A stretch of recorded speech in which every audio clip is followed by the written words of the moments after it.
let's talk about an amazing new thing that you're doing here. And I should introduce you, of course. Darren Webb, good to have you here, mate. Thanks, Aaron. I'm really enjoying coming to speak to you a little bit about this today. Yeah, let's just jump straight into it. Okay, You've got a nice shirt on there with a bit of branding on there. Look, what does that say? Precision Health Coaching.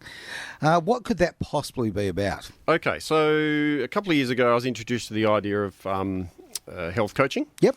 And from that and my background in academia, I've done a number of different degrees in the health and the technology space. Yep. But basically, I felt that there was a real lack of ability for some people to get the care that they needed and assistance with lifestyle behaviour change. Okay. So what I tried to do was create a business in... I did some further training in the health and wellness coaching space. Yep. Got an accreditation as a health and wellness coach nationally. Great. And since then, I've launched a business called Precision Health Coaching, as you're saying. Basically, that's about empowering people to change their lifestyle behaviours with some goal-setting practices, some accountability elements to it, and I also use an AI application as well, which helps me with that. That's Big Brother stuff. Look at that. There you go. That's right. Why I want to have this conversation is because you've used a couple of terms I really like. Okay, accountability and like lifestyle changes. Because to me, look, I think about my past, where I am physically now has a lot to do with my past. Simple as that. Sure. And my probably lack of lifestyle changes that I could have made. I think getting into something like this where you've got a more structured kind of way and a way of setting your goals and having someone to be accountable to, I think it's a big deal. I think it'll actually make a difference. Yeah, I mean, accountability is a key element that of health and wellness coaching. You often don't get that sort of primary one-to-one care, I suppose, with other practices as such. GPs are very much overburdened. We all know that there's some real issues with the health system, as we know. A report, just for background's interest, a report came out late last year from a high source in the GP space, and they were looking at the statistics of 29% of GPs are looking to retire in the next 5 years. You're kidding me. So previously it was between 12, 14, sort of around that space, but in the last couple of years it's ramped up to about 29. So when you look at it, 1/3 of GPs looking at either retiring or getting out of the industry in some space really means that there's a massive amount of future burden coming onto the existing. For sure. Plus, we're also not being able to train GPs fast enough to fill that gap. Yep. So we need a better solution. I'm going to just throw this out here. I think that obviously GPs are very important, but Absolutely. A lot of times, if you've made some lifestyle changes, you've got you're not filling your body full of junk. You're not doing those bad habits. You're not going to need the GP as often. Simple as that. Ideally, not. Yeah. That's right. Yeah. GPs are should be preserved for. Obviously a trusted source of medical information, but they also need to be, used for the things that they can help with the most acute issues. If you injure your knee or you have a knee pain or whatever, get them to deal with those things, not so much the things that can be impacted by lifestyle behaviour change. That's where health and wellness coaches come in and being able to fill that gap. I'm hoping, as already happens in other countries, in the UK, in the States, a lot of health and wellness coaches work as integrated specialists within the GP clinics. So the GP sees a patient, says, you're heading towards this condition or you already have it. Yep. I'm going to refer you to go and see a lifestyle behaviour change specialist, a health and wellness coach. And then they go right next door and go and make an appointment or whatever and see that person too. And that's brilliant. I'll tell you right now, as someone who's been holistic. in there, absolutely. I've been in the doctor's surgery at the GPs, and they've said to me, "Oh, look, here's an email to contact, here's a website to go to." I don't really want that. I literally want to walk out and walk into another place, or I want to be able to speak to a human being rather than go through all the rigmarole. Sure. And if it's in one location or they're linked like that, it's far more than just a casual kind of, because you're given an email. Who bothers with that? That's or right. Not me anyway. It might even get filtered out through your spam. Yeah, it could very well. Actually, that's a really good point. That's an extremely good point. That actually happened to me with good old-fashioned diabetes. The doctor says, "Hey, you've had a couple of nasty, sugar levels." Gave me, go and look at this, all these websites. And I thought, oh, look, No one's gotten back to me. What's going on? Yep. And I went and had a look at the old junk mail, and there they are. And literally, 90 days old, So, look, just again, for me, look, I'm big on community. I think that if you can physically be in front of someone or you've got the ability to talk to them, again, it feels more real. It feels more accountable. It feels like, if I'm sitting there and you're giving me advice, okay, I'm far more likely to take it than I am if I'm just reading it off a page. That's just me and my personality type. Absolutely. So it's a different relationship with a GP to a patient than it is with a health coach to a patient. Okay. So with a GP, obviously they have a knowledge source, and they're obviously there to work with that patient to, address the current symptoms. With a health and wellness coach, it's more of a partnership arrangement, where we will follow up, do create some accountability. There's a real issue with, if you look at some of the other medicine uptake and compliance studies that are out there, a lot of patients actually get prescribed something but often don't end up taking that medication themselves or to the appropriate volume or, on a regular basis. Yep. And that obviously has its own implications. Whereas, at least with a health and wellness coach, it's a lot more granular. We obviously work with the person. We don't prescribe things in the context of you need to do these exercises. It's more about what can you factor into your daily lifestyle. That's more important. That we can assist you with setting some goals around that. And then from there, we'll obviously try and create some accountability. So it's very much more a conversation. It's like having a conversation with someone who's on your side, but for your health benefit. Yep. So they ideally are a professional, but they are also trying to be your assistant. Okay. You provide you with the best possible chance to succeed. And ultimately, we don't just tell a person to go and do something. It's about we make agreement with that person. And gauged on their interest of their likelihood and their recognition of the necessity to change. Okay. So they need to realise that they want to change. They've got to acknowledge it. That's right, before we will actually engage and say, look, we think we can help you with this. Okay. We're not going to force anyone to go and do something that they're not going to do because we're just wasting everyone's time. Everyone's time is wasted. Completely agree. Over the last, and we won't go too far into this, but I want to throw it forward. Sure. Over the last couple of years, let's be absolutely honest, there's been a lot of trust lost in the medical profession, particularly GPs. People don't, certainly in my world, I have people talk to me every single day about the kind of thing you're doing rather than, what's being done in a GP surgery. Because in GP surgery, there's a lot of medication being sort of pushed along. It seems like whatever you've got, hey, I've got a pill for that. Sure. And it's a Band-Aid. It's not a genuine solution. And certainly, as I say, the people I speak to, people are looking far, far, far more at that holistic approach. They're looking at, hey, how about we get this at the cause rather than whack the Band-Aid on and call it a solution? In America, it's particularly more, I suppose, visible as well because we get a lot of the adverts are based around pharmaceutical advertising. Of course. Yeah. So in Australia, we don't have so much of that. And there's obviously restrictions on that. But, as Australia, it mirrors America in many aspects. True. There's real concerns about those. I'm not anti-pharmacy where the medication is right for the appropriate condition. Antibiotics are important, save us getting infections. And, honestly, over many years of life, we've seen them save lives. No doubt about it. But when some of these medications do effectively a poorer job than a lifestyle behaviour change with side effects that are adverse as well, you kind of got to go, okay, so the problem is that it's not an active process. Taking pharmaceuticals, it's passive. The person just takes it, and that's their level of investment. Whereas when it's an active process, and this is what we try and encourage people to take on, they invest in them. They are investing in themselves, and this is what health coaching is all about. In helping people to invest in themselves. Because just throwing a pill down your throat, it's the easy way. Of course. Let's just cut it out. That's right. It's be very straight. Like before we went on air, we were talking about sort of other stuff, completely unrelated. And I was talking about, mild life and adrenaline, for argument's sake. And, okay, adrenaline was a very big part of my life. Now, I had to work really hard to get that adrenaline, okay? And a lot of people just want that easy thing. So we see people taking drugs. We see people doing all of these things which are just an easy way of getting to that goal. that's not a good goal.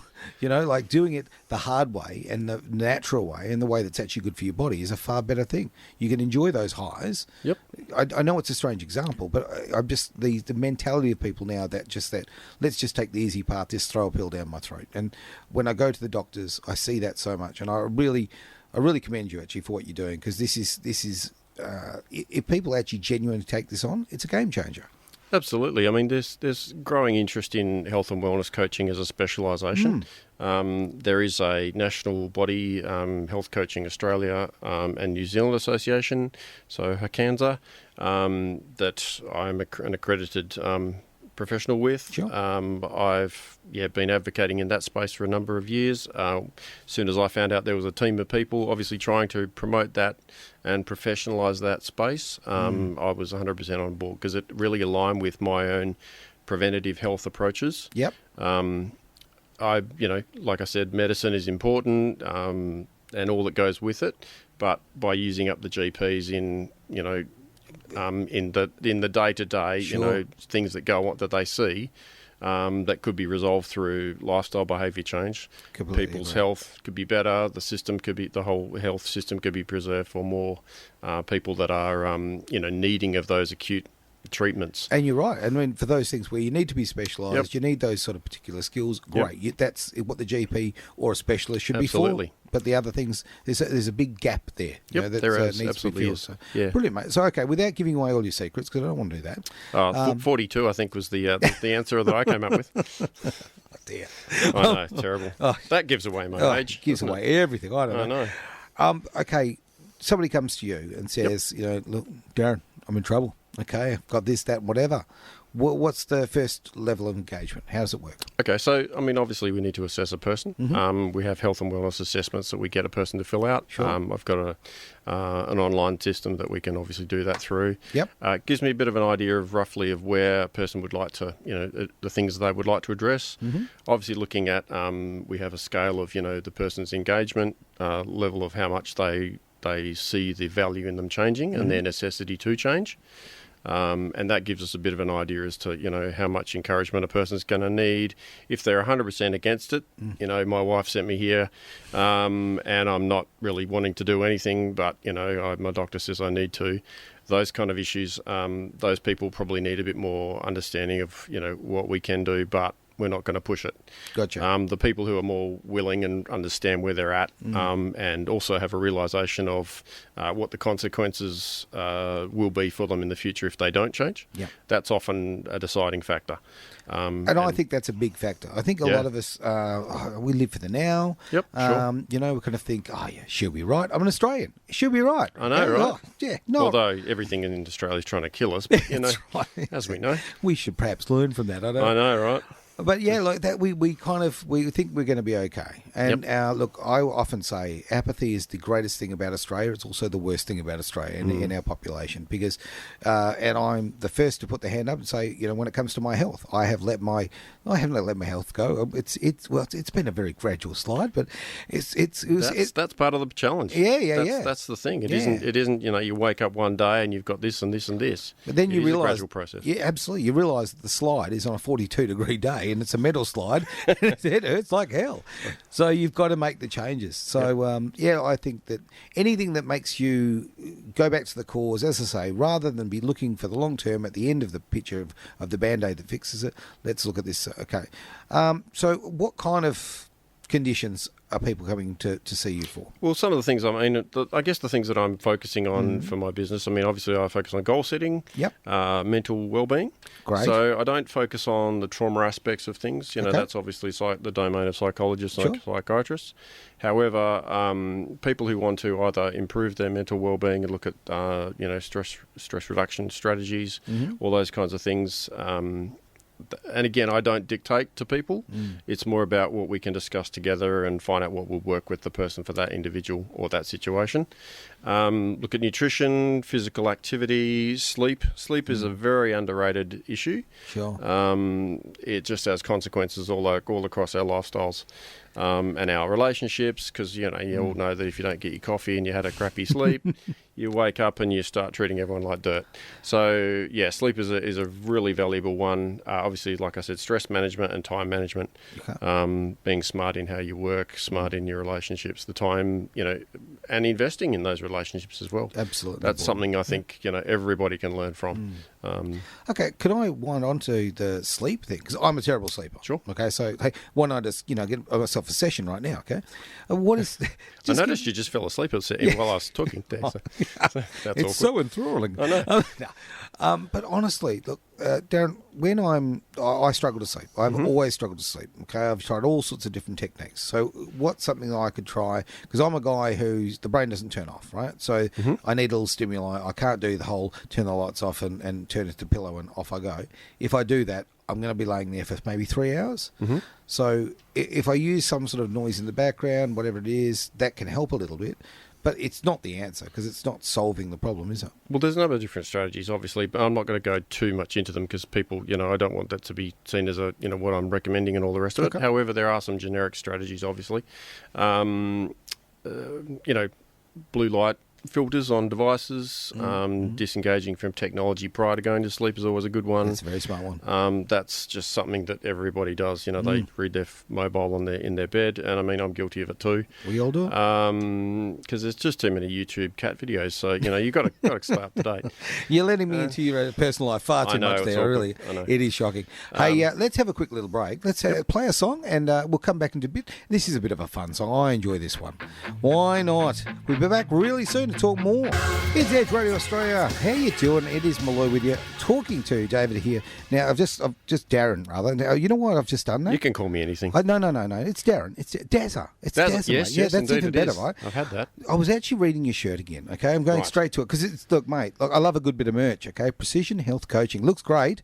Doesn't say Darren on there. Just shows that perhaps I should have my glasses on because I can't actually clearly see things. But, I know. You see the writing on my shirt? It's very big. So we're going to call you Edge. If you could just call me Edge, that'd be fine. I think that name's taken, though. Is it? It's got the Edge. It's been taken. Jeez, I tell you what. So is Bono. So really? There's a couple of those. Okay. Well, we've got similar hairstyles. Not quite the same. Yeah, similar. Sure.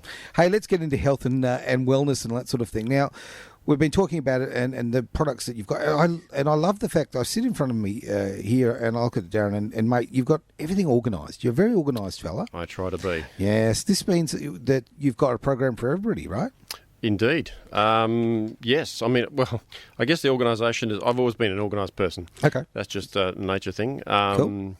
And yeah, I mean, I've been studying for many, many years, and I guess you don't really kind of get through that without learning a few lessons about organisation. Ain't that the truth? So basically, as a health and wellness coach, one aspect of what I do and a kind of key element of the precision health aspect of my business name is that I use an application from Precision Health Alliance. So I'm an accredited person with them. Sure. An endorsed provider. And basically they have an application called Shay. So Shay AI. So basically... I'm glad you're into this because, AI right now, we're all talking about it. We are. And It's I'm a bit everywhere. scared. I'm a bit scared. Look out behind you. No, sorry. Terrified. No. But this seems to be a positive AI, right? Yeah, I mean, Precision Health Alliance, as a lot of things, are very much focusing on the tech for good aspects, and that's something that I certainly subscribe to as well. We've obviously got to be aware of the implications. Yep. I'm also a professional member of a couple of different organisations, as well as the Australian Computer Society. That's another industry space of mine. So AI is obviously an emerging technology. You can't really just bury your head in the sand and say, I'm ignoring it. Because it's everywhere. It's here. It's in your mobile. It's in everything in every device you have almost in your house, and it will be in more and more. For sure. But it's about knowing how to interact with it and how to be cautious, and hoping that government and everyone else who is using it for other purposes will be responsible with it. And Absolutely. That's why individuals need to be, aware of what's going on. Well, I guess it's like when the internet first broke, Absolutely. we had to go through that whole period, and we still are, I guess. We still are. We absolutely. Yeah, we're working, and we're a bit of a work in progress on that. Yep. And I think the same will happen with AI, obviously. Yep. Yeah. Well, technologies are very much a double-edged sword. Here I'm deviating a little bit, but it's relevant. It has both obviously great benefits in what we can then do for people, as well as it can have harmful effects as well. Of course. So I guess being aware of what those those benefits and consequences can be. In the space that we're working, the AI basically is able to create a profile for an individual, and from that prescribe or offer solutions more accurately than we would, if we just knew the person without that existing without. So that is it knowledge. Using a bigger database, and it's is that how it works? So it compares. So what it does basically through different numbers of body measurements. So we're not doing blood samples or anything. We just take body measurements. And it's a very easy onboarding process. Bunch of measurements.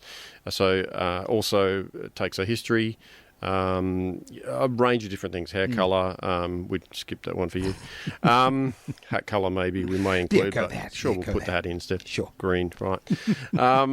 It's eye colour, a whole different, range of different questions it asks you from Strange that. Question. What would your hair colour and your eye colour have to do with this? Okay, so it's all genetics based. Okay. So you have a genotype, which is obviously your genetics component of how you're put together, made, whatever. Sure. And then you have a phenotype, which is obviously a physical representation of how, your genome transcribes. Gotcha. Translates to you.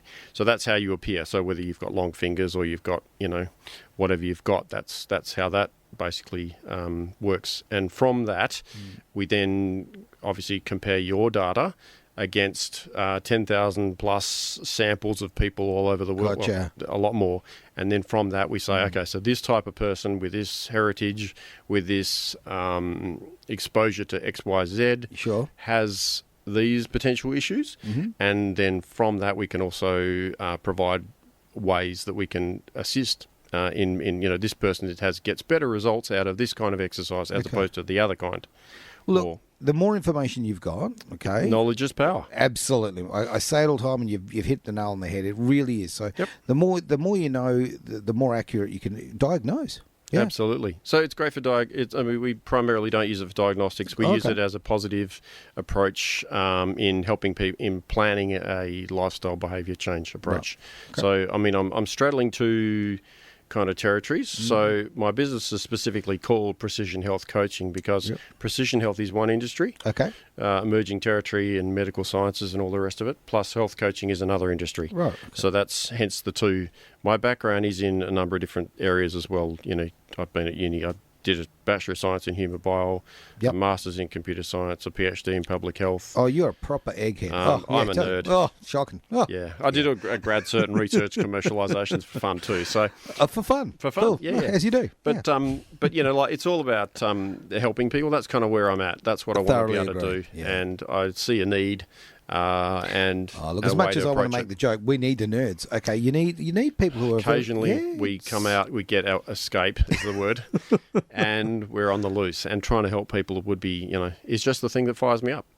And I can actually see that passion in you. And when we've had conversations before, you literally your physicality changes because you can see the passion you've got for other people's health. You're not even talking about your own. Well, it's I know, right? But it's about giving people opportunities to live healthier lives, and I really feel that that's something that I can contribute to with other people, in having those conversations with people.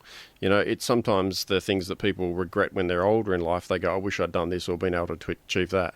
And I guess by having those conversations early with people and then letting them discover their potential. I've seen some amazing things go on when people are motivated for the right purposes.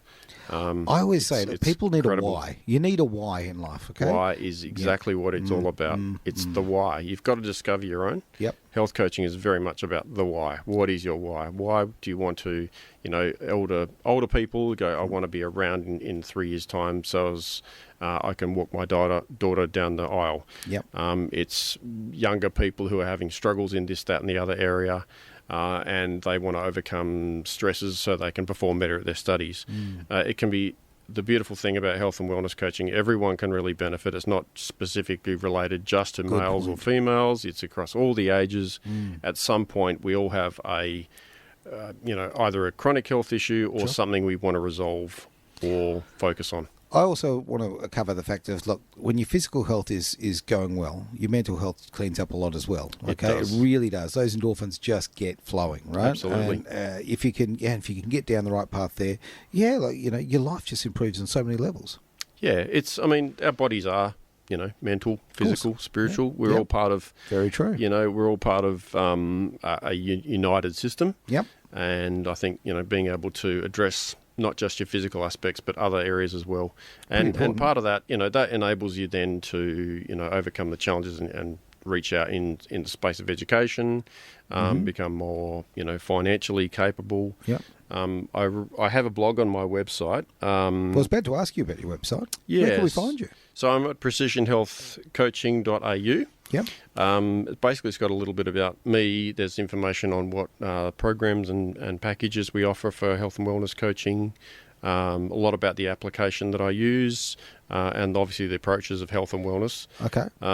But just recently I wrote an article about health buckets, looking at health bucket lists, essentially. Oh, okay. So discovering, prioritising a little bit more about your health rather than just looking at, what my career goal is or what my financial goal is. Sure. It's about, well, if you prioritise your health in context of those things, the other things can start to line up better. Oh, look, when it comes to work, it's the old line about nobody said on their deathbed, gee, I wish I spent more time in the office. Absolutely. Nobody did, okay? Absolutely. We've got to find that life-work balance, and it's right across the board. So this is your health, your mental health, your relationships, all of that. This is about your soul, really, in so many different ways. Yep. So, okay, fantastic. All right, I do want to find out more, and I'm bound to lose this piece of paper. So what's your website again? Precisionhealthcoaching.au. Just .au. Just .au. Oh, you confused me. So you said it earlier. I was confused. I'm waiting for the .com, so that's easy. Just .au. Yep. What about the socials? In fact, what I'll do is I'll put the socials up on our Facebook page. That would be awesome. Really good. Fantastic. Otherwise, where else can they find you? Just hovering around sort of supermarkets? Supermarkets, Sure. In the frozen food section. Okay, good to hear. Yeah, sometimes I'll pass you the butter or whatever. If you could. Okay, Sure, sure. What you do for work, I don't know. All right. I know. Hey, time for a song, my friend. Look, I think actually this is an opportunity. So I think this is an opportunity you only find once in a lifetime.